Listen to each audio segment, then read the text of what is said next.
ماشاء اللہ ماشاء اللہ لا حول ولا قوة الا باللہ العلی العظیم رب اشرح لی صدری ویسر لی امری واحلل عقدۃ من لسانی یفقهوا قولی اعوذ باللہ من الشیطان اللعین الرجیم بسم اللہ الرحمن الرحیم الحمد للہ رب العالمین الحمد للہ کما ہوا اہلہ الصلاة والسلام على سیدنا و نبینا طبیب قلوبنا و شفیع ذنوبنا سیدنا و سید الثقلین جد الحسن والحسین ابی القاسم محمد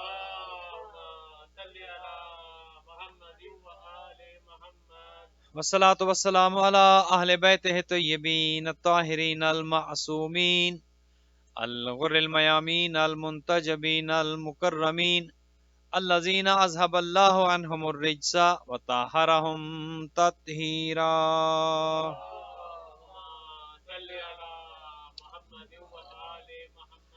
رحمت اللہ علی احبابہم واصحابہم وشیعتہم ومحبیہم اجمعین ولعنت اللہ علی اعدائہم وقاتلیہم وظالمیہم من الآن الى قیام یوم الدین اما بعد فقد قال الرحمن فی کتاب الفرقان وقولہ الحق وهو اصدق الصادقین بسم اللہ الرحمن الرحیم یا ایہا الذین آمنوا کتب علیکم الصیام کما کتب علی الذین من قبلکم لعلکم تتقون. آسمین بچوں کو ادھر کرتے ہیں باری دیگر درود بھیجے گا محمد والے محمد.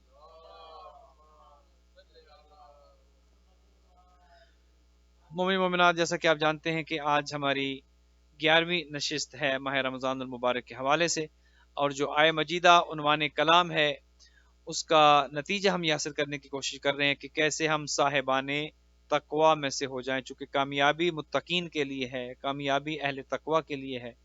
تو تقوی کو ہم کیسے حاصل کریں، اور اس میں بہت سی چیزوں کا ذکر ہوا کہ ہم کیا کیا کریں تاکہ متقین میں ہمارا شمار ہو جائے. آج جس چیز پر گفتگو کرنی ہے، اور جیسا کہ آپ کی خدمت میں اس سے پہلے اعلان بھی کر دیا تھا کہ ویکینڈ پہ سیٹرڈے اور سنڈے کو ان دو چیزوں کا ہم ذکر کریں گے. وہ دو چیزیں اگر ہم دین میں سے نکال دیں تو ہم قطعاً تقوی تک نہیں پہنچ سکتے.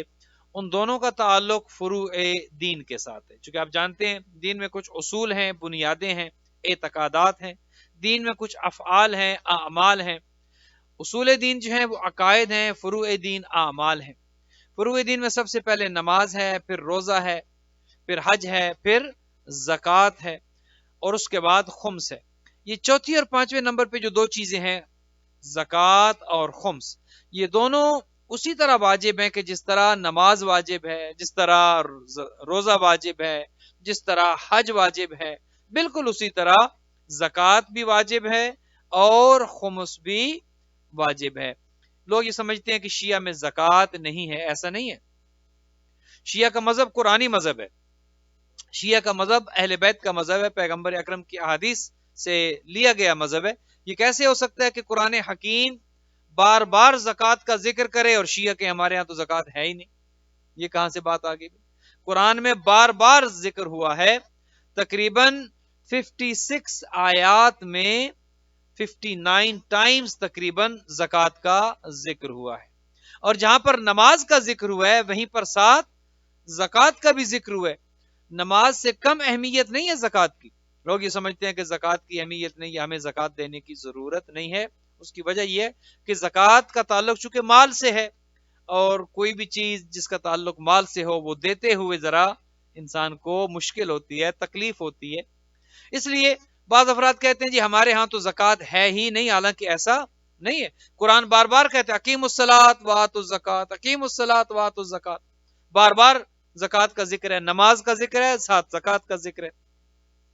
قرآن حکیم میں سورہ مبارکہ مؤمنون میں ارشاد ہوا قد افلح المؤمنون الذین هم فی صلاتهم خاشعون والذین هم عن اللغو معرضون والذین هم للزکات فاعلون. مومنین کی نشانیاں بیان کی گئی.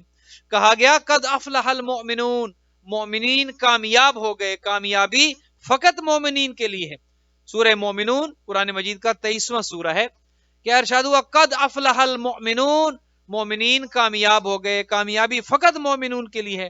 الذین هم فی صلاتہم خاشعون، جو اپنی نمازوں میں خشوع بھی رکھتے ہیں، خضوع بھی رکھتے ہیں. یہ نہیں کہ نماز پڑھتے ہوئے ان کا ذہن کہیں اور ہے، ان کے خیالات کہیں اور ہیں، ان کی سوچ کہیں اور ہے، ان کی فکر کہیں اور ہے. وہ مومن نہیں ہو سکتے. فرمایا مومن کون ہے؟ قد افلح المؤمنون الذین هم فی صلاتہم خاشعون والذین هم عن اللغو معرضون. تیسری نشانی اس سورہ مبارک مومنون میں یہ ارشاد فرمائی کہ مومنین کی نشانی یہ ہے ہم عن اللغو معرضون، کہ وہ ہر لغو بات سے، ہر بری بات سے وہ اعراض کرتے ہیں، اپنے آپ کو بچا کے رکھتے ہیں. یہ مومنین کی نشانی ہے کہ جو اپنی نمازوں کی حفاظت کرتے ہیں، جو اپنے آپ کو اس طرح سے نمازوں میں رکھتے ہیں کہ خشوع و خضوع کی حالت میں رکھتے ہیں. اور چوتھے نمبر پر فرمایا وَهُمْ لِلزَّكَاةِ فَاعِلُونَ، کہ وہ اپنی زکاتوں کو ادا کرنے والے ہوتے ہیں. یہ ہو نہیں سکتا کہ وہ مومن اور پھر زکات کا انکار کر دے، زکات کو مانے نہیں، یا اگر مانتا ہے تو زکات کو ادا نہ کرے. درود بھیجے گا محمد و آل محمد کی.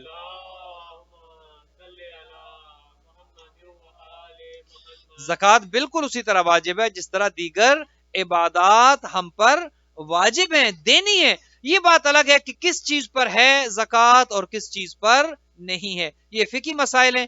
آگے چل کے، اور بلکہ جو ہمارا کوسچن آنسر سیشن ہوتا ہے پروگرام کے بعد، اس میں آپ کے سوالوں کے جواب بھی دیے جائیں گے. شیعہ میں ہمارے ہاں زکات شروع میں مراجع 9 چیزوں پر کہتے تھے، اب ایک چیز کا اس میں اضافہ ہو گیا ہے اور کل چیزیں ہو گئی ہیں 10. اور یہ ہر نبی کے زمانے میں رہی ہے. کوئی یہ نہ سمجھے کہ فقط ہمارے زمانے میں، ہمارے نبی کی امت میں فقط زکات واجب قرار دی گئی. نہیں، زکات اس سے پہلے والے انبیاء پر بھی واجب تھی، ان کی قوموں پر، ان کی امتوں پر. چونکہ زکات کا نظام مالیات کا نظام ہے، فائنینشل سسٹم ہے، اور فائنینشل سسٹم کمیونٹی کے، اس قوم کے، اس امت کے جو غریب اور پسے ہوئے افراد ہیں، جو پسا ہوا طبقہ ہے، ان کی مدد کرنے کے لیے ہے. آپ دیکھتے ہیں معاشرے میں کئی طرح کے افراد ہیں. کچھ ایسے افراد بھی ہیں کہ جن کے ہاں دولت کی کوئی قدر نہیں ہے، ہر چیز ضائع ہوتی ہے، مال کی کثرت ہے، دولت کی فراوانی ہے، دولت کا احترام نہیں ہے، چونکہ بہت زیادہ ہے. اور جہاں پر آپ دیکھتے ہیں کسی بھی چیز کی کثرت ہو، وہاں پر اس چیز کا احترام کم ہو جاتا ہے. کچھ ایسے افراد ہیں مثال کے طور پر کہ ایک پھل لیا، اس کو ایک بائٹ لی اور پھینک دیا. اور کچھ ایسے بھی ہیں، ایسے بچے بھی ہیں کہ جو ہاسپٹلز میں ایڑیاں رگڑ رہے ہیں اور اپنی ماں سے یہ خواہش کرتے ہیں کہ اے ماں، اگر مجھے ایک جوس کا کپ مل جائے تو کیا ہی بات ہے. ایسے افراد بھی ہیں جو وہ کیا کہتے ہیں کہ غریب مرغ کب کھاتا ہے، یا وہ بیمار ہو کھانے والا، اور یا مرغ بیمار ہو. غریب کو چکن کب ملتا ہے؟ جب یا تو چکن بیمار ہو تو اسے ذبح کر دیا جائے، اور یا وہ غریب بیمار ہو تو کہا جاتا ہے کہ اسے لوگوں کو نصیب ہی نہیں ہے. جو ایک عام غذائی چیزیں ہیں، عام غذا ہے جو ہر انسان کو مہیا ہونی چاہیے تھی، بدقسمتی سے معاشرے میں 2 طبقات بن چکے ہیں. ایک کے ہاں تفاوت ہے، بہت زیادہ ہے، کثرت ہے، چیزیں ضائع ہو رہی ہیں، اور کہیں پہ وہ ہیں کہ جو بنیادی غذائی چیزوں کے لیے بھی محتاج ہیں، انہیں بنیادی غذائی چیزیں نہیں مل رہی. وجہ کیا ہے؟ کہ جن پر زکات واجب ہے وہ زکات ادا نہیں کر رہے. اگر وہ زکات ادا کرتے تو جو غربا ہیں ان کو ان کا حق ملتا. زکات بھی ایک صدقہ ہے، زکات جو ہے یہ بھی ایک صدقہ ہے، لیکن یہ واجب صدقہ ہے. ایک صدقہ ہے مستحب، ایک صدقہ ہے واجب. زکات وہ صدقہ ہے جو واجب صدقہ ہے. زکات جسم کی بھی ہے، زکات مال کی بھی ہے. یہ آپ جو زکات فطرہ دیتے ہیں، ابھی انشاءاللہ آگے چل کے اس پر بھی گفتگو ہوگی جب عید کے دن قریب آئیں گے. تو زکات فطرہ آپ کے بدن کی زکات ہے، اور یہ زکات جو ہے یہ آپ کے مال کی زکات ہے. وہ زکات بدن کی حفاظت کرتی ہے، بدن کو پاک کرتی ہے، اور یہ زکات آپ کے مال کو پاک کرتی ہے. اور اگر دیکھا جائے تو زکوٰۃ کا مطلب ہے، اس کا معنی ہے نشو و نما پانا، بڑھنا، چیز کا بڑھنا، نشو و نما پانا۔ گویا زکوٰۃ دینے سے مال کم نہیں ہوتا بلکہ مال بڑھ جاتا ہے۔ یہ ہم سمجھتے ہیں کہ زکوٰۃ دیں گے تو مال کم ہو جائے گا، حالانکہ ایسا نہیں ہے، زکوٰۃ دینے سے مال بڑھ جاتا ہے۔ اور ہر نبی کے زمانے میں زکوٰۃ کا حکم رہا ہے۔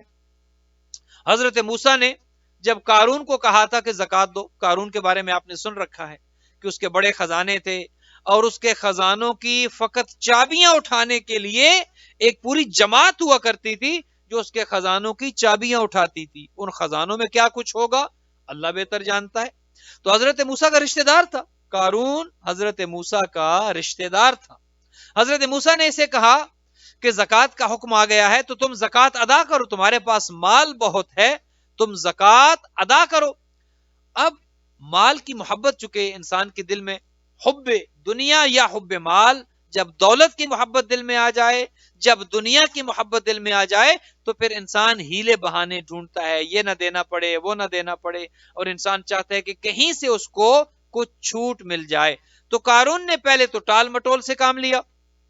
حضرت موسیٰ نے جب سختی کی اور کہا کہ تمہارے مال پر زکوٰۃ واجب ہے اور تم نے یہ زکوٰۃ دینی ہے، تو اس نے کیا کیا؟ بجائے اس کے کہ وہ زکوٰۃ دیتا اپنے مال میں سے، اور اگر وہ زکوٰۃ دے دیتا قارون تو مال بڑھ جاتا، کم نہیں ہونا تھا۔ یہ تو خدا کا اصول ہے، قانون فطرت ہے کہ خرچ کرنے سے چیزیں بڑھ جاتی۔ مثال کے طور پر ایک کنواں ہے، کنویں کے اندر اگر آپ پانی کو چھوڑ دیں اور اس کے اندر ہی پڑا رہے تو وہ پانی خراب ہو جائے گا، اس میں فنگس آ جائے گی، وہ پانی پڑا پڑا خراب ہو جائے گا۔ اگر آپ اس میں سے کچھ ڈول نکالتے رہیں تو وہ پانی ریپلیس ہوتا رہتا ہے، وہ فریش رہتا ہے، وہ تازہ رہتا ہے، وہ پانی پینے کے قابل رہتا ہے۔ مال بھی اسی طرح ہے، اگر آپ اس کو اس کی جگہ پر چھوڑ دیں تو اس کو طرح طرح کے جراثیم لگ جائیں گے، اس کو بیماریاں لگ جائیں گی، اور وہ آپ کا مال آپ کو بیمار کر دے گا۔ لیکن آپ اگر اس میں سے کچھ ڈول نکالتے رہیں، جس طرح پانی کی ڈول نکالتے ہیں، مال کو خرچ کرتے رہیں، غریبوں کا حصہ دیں، یتیموں کا حصہ دیں، بے وگان کا حصہ دیں، مساکین کا حصہ دیں، فقراء کا حصہ دیں، تو اللہ آپ کے مال کو بھی بڑھاتا رہتا ہے اور آپ کی حفاظت بھی رہتی ہے۔ تو حضرت موسیٰ نے کہا کہ زکوٰۃ دو، اس نے کہا بھئی ظاہر زکوٰۃ دوں گا تو دولت کم ہو جائے گی۔ اس نے کیا کیا کہ حضرت موسیٰ کے خلاف سازش کی، اور یہ بڑی بدقسمتی ہے کہ جب کوئی تبلیغ کرتا ہے، دین کی بات بتاتا ہے، نیکی کی بات بتاتا ہے، خدا رسول کی بات بتاتا ہے، تو اس کے خلاف پھر سازشیں شروع ہو جاتی ہیں۔ ہر نبی کے خلاف سازشیں ہوئیں، امیر المومنین کے خلاف سازشیں ہوئیں، ہر نبی کے خلاف، ہر امام کے خلاف سازشیں ہوئیں، اور آج بھی جو دین کا کام کرنے والے ہیں ان کے خلاف بھی یہ دین کی بات کیوں کرتے ہیں، یہ خدا رسول کی بات کیوں کرتے ہیں۔ تو قارون نے ایک سازش کی حضرت موسیٰ کے خلاف کہ میں، چونکہ یہ مجھ سے زکوٰۃ مانگتے ہیں، میں انہیں کمیونٹی میں بدنام کر دوں۔ ایک فاحشہ عورت سے جا کر قارون نے رابطہ کیا اور اس نے جا کر کہا کہ تم موسیٰ پر الزام لگا دو، حضرت موسیٰ پر الزام لگاؤ کہ حضرت موسیٰ نے معاذ اللہ میرے ساتھ برائی کرنے کی کوشش کی ہے۔ دیکھیے نا کس طرح سے لوگ انبیاء کے خلاف رہے ہیں، اور انبیاء کا کام، کار نبوت، کار رسالت اتنا آسان نہیں رہا۔ لوگ اکٹھے ہوئے، حضرت موسیٰ بھی آ گئے، وہ عورت بھی آ گئی، وہ فاحشہ عورت آ گئی۔ تو قارون نے کہا کہ دیکھو یہ موسیٰ بڑا نیک بنا پھرتا ہے، یہ خدا کی اور اپنی رسالت کی بات کرتا ہے اور ہمیں کہتا ہے زکوٰۃ دو، اس کا اپنا کیریکٹر تو دیکھیں، موسیٰ کی اپنی حالت تو دیکھیں کہ اس عورت کے ساتھ موسیٰ نے گناہ کیا ہے۔ اب لوگ اکٹھے تھے، بنی اسرائیل کی قوم اکٹھی تھی، وہ عورت اکٹھی تھی۔ اب دیکھیے نا سچائی ہمیشہ کامیاب رہتی ہے، حق ہمیشہ کامیاب رہتا ہے۔ حضرت موسیٰ پر جب یہ تہمت لگی، لگانے والا قارون تھا کہ اگر زکوٰۃ دیتا ہوں تو مال کم ہو جائے گا، اور زکوٰۃ نہ دینے کے لیے، جان چھڑانے کے لیے الٹا اللہ کے نبی پر تہمت لگا دی۔ اب حضرت موسیٰ نے کہا کہ اگر یہ عورت، چونکہ ظاہر ہے وہ جھوٹ تھا، ایک پلاٹ کیا گیا تھا، حضرت موسیٰ نے کہا کہ اگر یہ عورت اپنے دعوے میں سچی ہے اور اگر یہ کہہ دیتی ہے کہ ہاں میں نے اس کے ساتھ برائی کی ہے، تو جو سزا میرے لیے تجویز کرو کہ میں اس کے لیے راضی ہوں، لیکن حق میں طاقت اتنی ہوتی ہے، سچ میں طاقت اتنی ہوتی ہے، سچائی میں جرت اتنی ہوتی ہے کہ اس عورت نے جب حضرت موسیٰ کی طرف دیکھا، روب اتنا تھا نبوت کا، حضرت موسیٰ کا جلال اتنا تھا کہ وہ تیار ہو کر آئی تھی، پیسے لے کر آئی تھی. اس نے کہا لوگوں سنو، مجھے قارون نے پیسے دیے ہیں کہ موسیٰ پر تہمت لگاؤ. موسیٰ نے کوئی برائی میرے ساتھ نہیں کی، موسیٰ نے کوئی گناہ نہیں کیا، یہ قارون نے مجھے پیسے دے کر تیار اس لیے کیا تھا کہ اس کو زکات نہ دینی پڑے اور موسیٰ پر تہمت لگا دی جائے. حضرت موسیٰ نے کہا زکات دو گے یا نہیں دو گے؟ قارون نے کہا میں نہیں دینے والا. حضرت موسیٰ نے دعا کی، کہا اے اللہ اس کو غرق کر دے، یہ نبی کا جھٹلانے والا ہے، یہ ضروریات دین کا جھٹلانے والا ہے. آپ کی خدمت میں عرض کروں، جو ضروریات دین کو جھٹلاتا ہے وہ شریعت کے مطابق مرتد ہو جاتا ہے. یہ آپ نے لفظ کبھی سنا ہے پہلے؟ مرتد ہونا، مرتد ہونا دین سے خارج ہو جاتا ہے. جو یہ کہے کہ نماز کوئی نہیں، نماز نام کی کوئی چیز نہیں، اسلام سے خارج، اب وہ مسلمان نہیں رہا. جو کہا روزہ نام کی کوئی چیز نہیں ہے، مذاق اڑائے، ٹھٹھا کرے، مانے نہیں، وہ دین سے خارج ہو جاتا ہے. جو کہے زکات نام کی کوئی چیز نہیں، میں نہیں مانتا زکات کو، وہ دین سے خارج ہو جاتا ہے. کسی بھی ضروریات دین میں سے کسی بھی ضرورت کا انکار کرنے والا دین سے خارج ہو جاتا ہے، مرتد ہو جاتا ہے. حضرت موسیٰ نے اللہ سے دعا کی، اے اللہ اس کو غرق کر دے.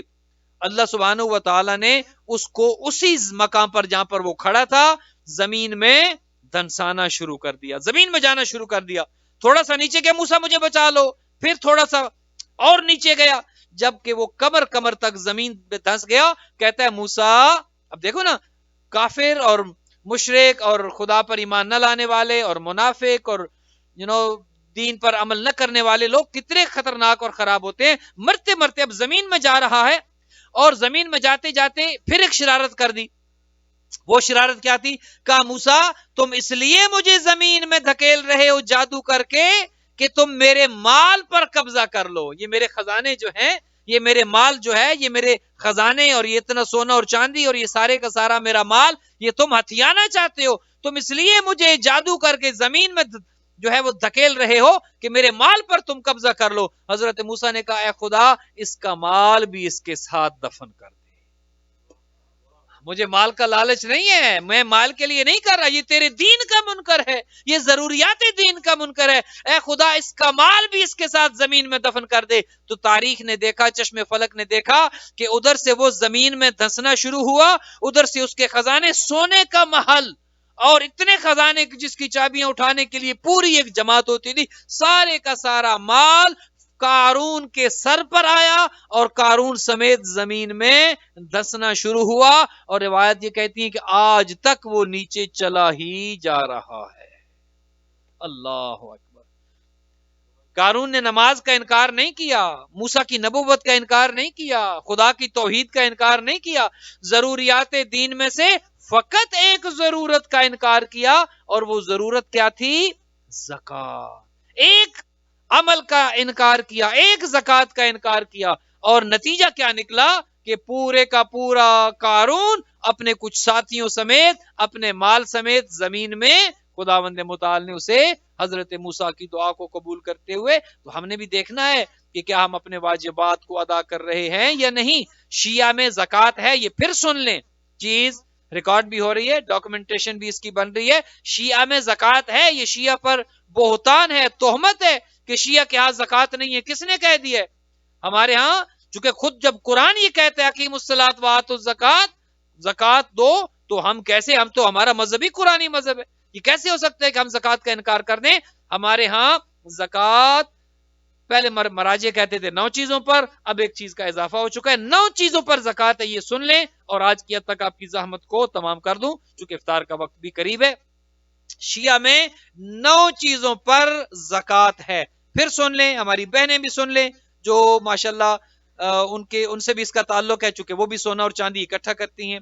سونے اور چاندی پر 9 چیزوں پر زکات ہے. 2 تو آپ کی سونا اور چاندی ہیں. سونا اور چاندی زیورات پر زکات نہیں ہے. یہ جو آپ کے ornaments ہیں جو پہنے ہوتے ہیں، انگوٹھی ہو، کڑا ہو، چوڑیاں ہوں، ان پر زکات نہیں ہے. کس پر زکات ہے پھر سونے اور چاندی میں سے؟ جو آپ نے سالڈ حالت میں گھر میں رکھا ہے، جسے آپ بسکٹ کہتے ہیں، سونے کی ٹکیا کہتے ہیں. اگر آپ نے سونے یا چاندی کی ٹکیا یا سونے یا چاندی کا سکہ گھر میں رکھا ہے تو 11 مہینے جب پورے ہو جائیں، 12واں مہینہ شروع ہو جائے تو آپ پر اس کی زکوٰۃ واجب ہو جاتی ہے. نصاب کتنا ہے یہ ایک فقہی مسئلہ ہے، اس پر بعد میں گفتگو ہو سکتی ہے. تو دو چیزیں، سونا اور چاندی، زیورات پر نہیں، چوڑیاں بنوا لی کوئی زکوٰۃ نہیں ہے. خبز میں آتا ہے وہ بعد میں اس پر کل گفتگو کریں گے، لیکن زکوٰۃ اس پر نہیں ہے. اگر تو آپ کا وہ مال ہر سال آپ کے پاس موجود ہے تو آپ نے اس پر زکوٰۃ دینی ہے. اگر آپ کا اتنا نصاب ہر 11 مہینے کے بعد جب 12واں مہینہ شروع ہو جائے گا تو آپ نے اس کی زکوٰۃ دینی. خمس کا یہ ہے کہ جس چیز میں سے آپ نے ایک مرتبہ خمس نکال دیا پھر زندگی بھر اس کا خمس ادا نہیں کرنا. زکوٰۃ کا یہ ہے کہ ہر سال 11 مہینے مکمل ہو جائیں، 12واں شروع ہو جائے، نصاب پورا ہے، آپ نے اس کی زکوٰۃ دینی ہے. نصاب کتنا ہے، ہر چیز کا اپنا اپنا نصاب ہے، وہ بعد میں گفتگو ہو سکتی ہے. سونے پر زکوٰۃ ہے، چاندی پر زکوٰۃ ہے، زیورات پر زکوٰۃ نہیں ہے. ٹکیا ہو، سونے کا بسکٹ ہو، سونے کا سکہ ہو، اس پر زکوٰۃ ہے. دو تو چیزیں ہو گئی سونے اور چاندی کے ساتھ. اس کے بعد 3 چیزیں ہیں جو جانوروں سے جن کا تعلق ہے. نمبر 1 اونٹ، جس کے پاس اونٹ ہوں. اب یہاں پر تو اونٹ کسی کے پاس نہیں ہے، اس کا بھی نصاب ہے، اتنے اونٹ ہوں تو اس پر اتنی زکوٰۃ بنتی ہے. گائے جن کے پاس پورے کا پورا ریوڑ ہے، جن کے پاس کیٹل فارم ہے، ان کے ساتھ اس مسئلے کا تعلق ہے. اور بھیڑ اور بکری، اونٹ، گائے اور بھیڑ اور بکری، یہ 3 جانوروں میں ہیں. 2 ہو گئے سونا اور چاندی، 3 اونٹ، گائے اور بھیڑ بکری. ان میں سے اگر نصاب پورا ہوتا ہے تو ان پر زکوٰۃ ہے. 4 کا تعلق ہے کھانے والی چیزوں کے ساتھ. نمبر 1 گندم، اگر آپ کے پاس ویٹ ہے اور ویٹ اتنی ہے کہ اس کا نصاب پورا ہوتا ہے، تھوڑی سی ہے تو اس پر زکوٰۃ نہیں. اگر نصاب مکمل ہوتا ہے، نصاب پر پوری اترتی ہے تو پھر گندم پر زکوٰۃ ہے، جو پر زکوٰۃ ہے، کھجوروں پر زکوٰۃ ہے اور کشمش پر زکوٰۃ ہے. 4 چیزیں کھانے والی، 3 چیزیں جن کا جانوروں کے ساتھ تعلق، 2 چیزیں سونا اور چاندی، اور آخری چیز، یہ 9 چیزیں ہو گئی. اور 10ویں چیز کے جس کا مراجع نے اب اضافہ کیا ہے وہ ہے مال تجارت. مال تجارت پر بھی زکوٰۃ ہے. ان کا اتنا نصاب ہو تو ان پر زکوٰۃ واجب ہے ہر ایک کے لیے.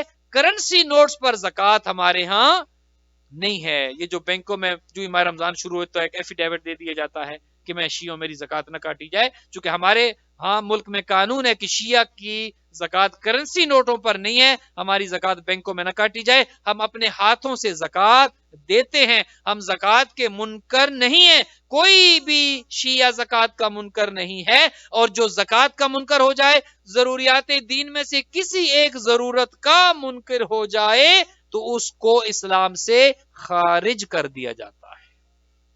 وہ اسلام کے ساتھ اس کا کوئی تعلق نہیں ہوتا. کوئی نماز کا منکر ہو جائے، کوئی زکوٰۃ کا منکر ہو جائے، کوئی ضروریات دین میں سے کسی ایک ضرورت کا منکر ہو جائے، اس کا اسلام کے ساتھ کوئی تعلق نہیں ہوتا. لہٰذا اپنی گفتگو کو یہاں پر سمیٹوں گا اور کنکلوڈ کرتے ہوئے آپ کی خدمت میں یہ عرض کریں گے کہ فروع دین میں سے نماز، روزہ، حج، زکوٰۃ، خمس، جہاد، تولا، تبرہ، امر بالمعروف اور نہی عن المنکر، یہ 10 چیزیں جو ہیں یہ 10 کی 10 ہمارے ہاں واجب ہیں اور ان پر عمل کرنا ہمارے ہاں واجب ہے. ان میں سے کسی ایک کا بھی انکار اگر انسان کرے تو دائرہ اسلام سے خارج ہو جاتا ہے. خدایا ہماری اس گفتگو کو اپنی بارگاہ میں عبادت شمار فرما.